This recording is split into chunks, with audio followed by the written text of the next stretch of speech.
और वो डेप्थ, ताकि जहाँ पे डेप्थ कम है वहाँ एयरक्राफ्ट को टकराने का भय था, या उसको सीधा करना या उसको सेफ रूट में लेना। फिर हम लोग राइट लेफ्ट जाते झिक झाक करते हुए हम लोग लगभग 14 किलोमीटर का एरिया तय करके 7 घंटे में हम लोग पहुँचे। युद्ध के अलावा सीमा पर हजारों किलोमीटर की सीमाओं पर सुरक्षा, चाहे वो -30 डिग्री हो या टेम्परेचर कितना भी हो।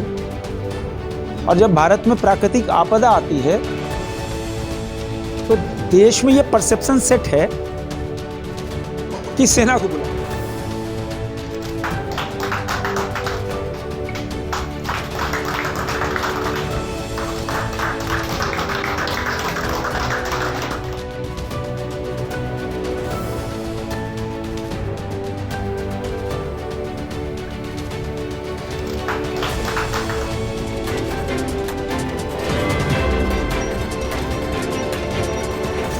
नमस्कार, आप देख रहे हैं थंडर न्यूज। मैं सुबोध पाठक। वीर तुम बढ़े चलो, धीर तुम बढ़े चलो, कदम बढ़ा के रुकना मत, किसी के आगे झुकना मत। साथ यही कहावत भारतीय नौसेना के जवानों ने कर दिखाया है। बताया चले आपको, चांडिल डैम में प्रशिक्षक चालकों ने हवाई जहाज को लेकर के जिस तरह से डैम में हवाई जहाज क्रैश कर गया और उसके बाद उसमें दोनों चालक डूबकर मर गए। हम बता चले आपको कि उन दोनों चालकों को और हवाई जहाज़ को निकालने के लिए नौसेना के जवानों ने जिस तरह से कार्रवाई किया और रेस्क्यू करके दोनों को निकालने का काम किया, ये काबिलियत तारीफ़ है। आज एक सादे समारोह में आयोजन करके भारत सरकार के केंद्रीय रक्षा राज्य मंत्री सह रांची के सांसद संजय सेठ ने अंगवश देकर उनके हौसला को अफजाई करने का काम किया है। इस अवसर पर संजय सेठ ने कहा कि नौसेना के जवानों ने जिस तरह से रेस्क्यू करके 100 को और हवाई जहाज़ को निकालने का काम किया है, ये काबिलियत तारीफ़ है। बता चले वहीं कि नौसेना के जवानों ने भी कहा कि राज्य सरकार और भारत सरकार अगर हमको इसी तरह से मदद करते रहे तो हम लोग उस मुकाम तक पहुंचने का काम करेंगे जहां हमको पहुंचने की आवश्यकता है। बता चले आपको कि इस अंगवस्त्र से सम्मानित होकर के जवानों में काफ़ी उत्साह देखने को मिला। बहरहाल जवानों ने जिला प्रशासन की भूरी भूरी प्रशंसा करते हुए कहा कि जिला प्रशासन और राज्य सरकार का जो सहयोग मिला है वो हम लोगों की काबिल तारीफ़ है। अभी वर्तमान में वायनाड की घटना हुई, वहाँ सेना के जवान पहुंचकर अभी तक लोगों की सेवा करना। मेरे कॉन्स्टिट्यूएंसी में आपको पता है ईचागढ़ में चांडिल की घटना, मैं उस समय गोवा के आगे कारवा मेरा नेवी बेस है, मैं वहाँ का कार्यक्रम में था। डिप्टी कमिश्नर का रिक्वेस्ट आया कि एनडीआरएफ असफल हो रही है। प्रयास बहुत किया एनडीआरएफ में, उन्होंने भी बहुत मेहनत की, मैं उनको भी सैल्यूट कर रहा हूँ कि उन्होंने बहुत मेहनत की। तो वहीं से हमने विभाग में सूचना दी और आप देखो कार्रवाई 15 मिनट के अंदर हमको सूचना आ गई कि टीम विशाखापत्तनम से रांची जा रही है। और देर रात्रि ये सब आए वीर सैनिक और देर रात्रि में ट्रैवल कर सुबह पहुंच गए चांडिल में और फिर ऑपरेशन शुरू हुआ। एक बॉडी बहते बहते खेत में मिली और दूसरी फिर आई और फिर बाद में सबसे अहम था एयरक्राफ्ट को ढूंढना, उसको निकालना।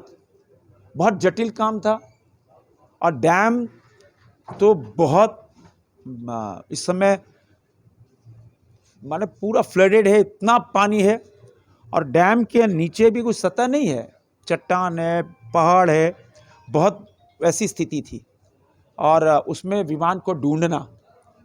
तो इन वीर जवानों ने जो माँ भारती की सेवा में लगातार 24/7 लगे रहते हैं, उन्होंने विमान को भी ढूंढा, निकाला उसको।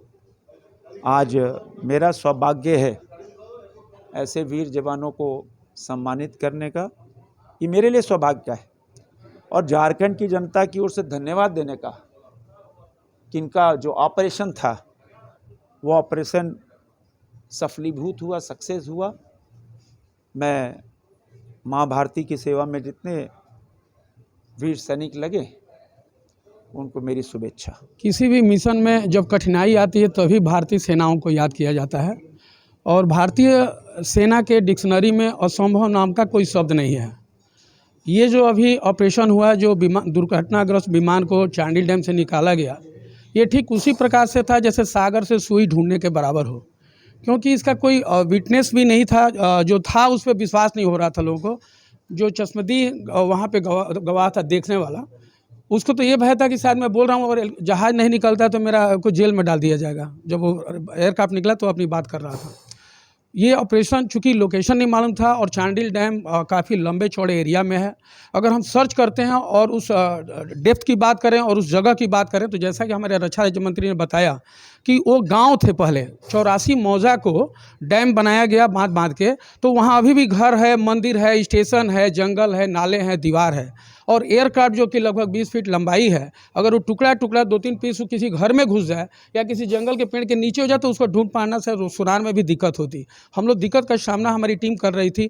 चूँकि इस ऑपरेशन को सर्च करने के लिए उनको कवर बोर्ड चाहिए था।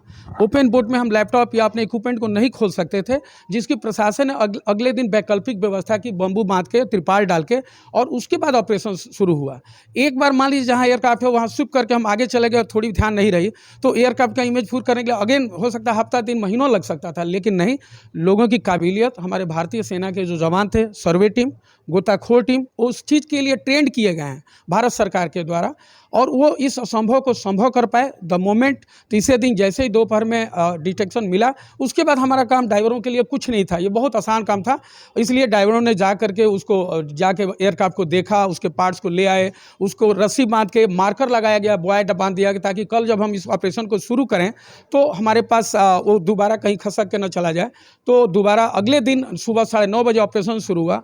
भीषण बारिश होती रही और जैसे बारिश होता है समुद्र में या झील में हलचल मच जाता है, यानी जो बोट है वो कैप्साइज होकर के वो ड्रिफ्ट होकर, तो हम लोग 2-2 किलोमीटर चले जा रहे थे, जबकि हम सिंकर डाले थे, उसके बावजूद भी हम ड्रिफ्ट होकर जाते थे, फिर वो लोकेशन पे आते थे।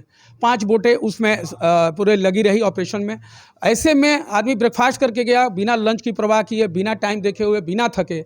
और चूँकि ये जन्माष्टमी का दिन था, उस भीषण बारिश के बीच में जैसा कि सर 7 किलोमीटर की दूरी 7 घंटे में तय करना, इवन आम जनता समय देखते हुए निराश होकर धीरे धीरे अपने घरों को जा चुकी थी। लेकिन वैसे ही देशभक्त उस चांडिल क्षेत्र के लोग, मीडिया के लोग एकदम अपने कैमरा को केवल बचा रहे थे, बाकी सारे लोग गीले थे। जोश के साथ डाइविंग टीम किनारे तक डेप्थ को मेजर कर, 2 बोटें हमारा डेप्थ ले रही थी और वो डेप्थ, ताकि जहाँ पे डेप्थ कम है वहाँ एयरक्राफ्ट को टकराने का भय था, या उसको सीधा करना या उसको सेफ रूट में लेना।